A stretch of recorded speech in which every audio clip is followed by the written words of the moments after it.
The words these women share point to the deep, harmful impact that natural disaster has wrought upon their lives. Yet how does climate change become so deeply tied to the harm and violence experienced by individuals across the globe? Climate disasters create volatile situations and recovery phases that pose distinct challenges to survivors of the disaster. Women are particularly at risk. The gender vulnerability they experience is primarily because of their poverty and their financial dependence on men as a result of historic processes that make them responsible for unpaid care labor.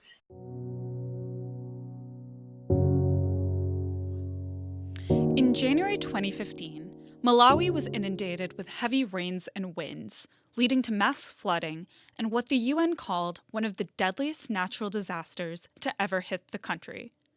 By March, about 230,000 people had been displaced by the disaster. Women made up the majority of displaced people, as most women are farmers. When the floods hit, their fields and their homes near the fields were washed away. With nowhere left to go, women traveled to internally displaced persons camps, where they then faced increased risks of sexual violence. It is difficult to fully capture the scope of the violence through statistics. However, testimonial evidence indicates a loss of basic privacy and safety. The close proximity to strangers in unsecured living arrangements and long walks to basic resources placed women at greater risk of sexual violence. In the wake of Hurricane Katrina, many households faced significant physical and psychological precarity. This led to greater incidences of intimate partner violence. The hurricane and ineffective government response also stressed the housing system. Many found themselves in tenuous living situations with little ability to escape domestic violence, as shelters had been destroyed and alternative housing options were often unavailable. In trailers provided by the Federal Emergency Management Agency, the rate of intimate partner violence more than doubled in the year after Katrina, from 13 to 34%. The violence wasn't just physical.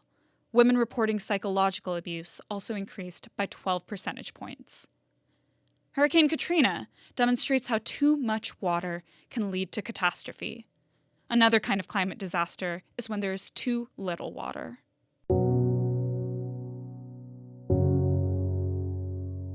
For the past several years, Ethiopia has suffered severe and recurring droughts, which have depleted their water supply and led to food insecurity. Women as primary caretakers are pressed into making difficult choices for their families. They often make long treks across the country in search of water and are left vulnerable to violent elements in unfamiliar territory. Resource scarcity can destabilize traditional household dynamics.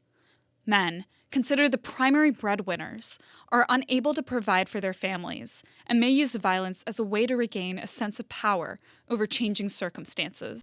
And so, climate-induced scarcity creates threats of violence from within and outside of the home. Climate change affects the world in numerous ways, but they all generate situations that are correlated with or increase the probability of different kinds of gender-based violence. So why has there not been an effective solution in the face of such overwhelming examples? Generally, we have a tendency to attribute a dispositional view to perpetrators of violence who make an independent choice to commit a violent act. This might be the most obvious story, but it's not the only one. Perpetrators of violence must be held accountable, but at the same time, we must recognize that perpetrators are also shaped by external forces. When someone loses control over their livelihood, domestic abuse becomes a way for them to try to regain a sense of control. Tort law, unfortunately, adopts this flawed dispositionist approach. Tort law allows parties to sue for individualized harms and fails to take into account the surrounding circumstances. For example, imagine a scenario in which domestic abuse occurs. Tort law sees two parties and allows the victimized party to bring claims against the perpetrator. But tort law fails to account for the circumstances in which this abuse occurs. It fails to see that both the victim and the perpetrator are living in a community plagued by drought that has produced food insecurity.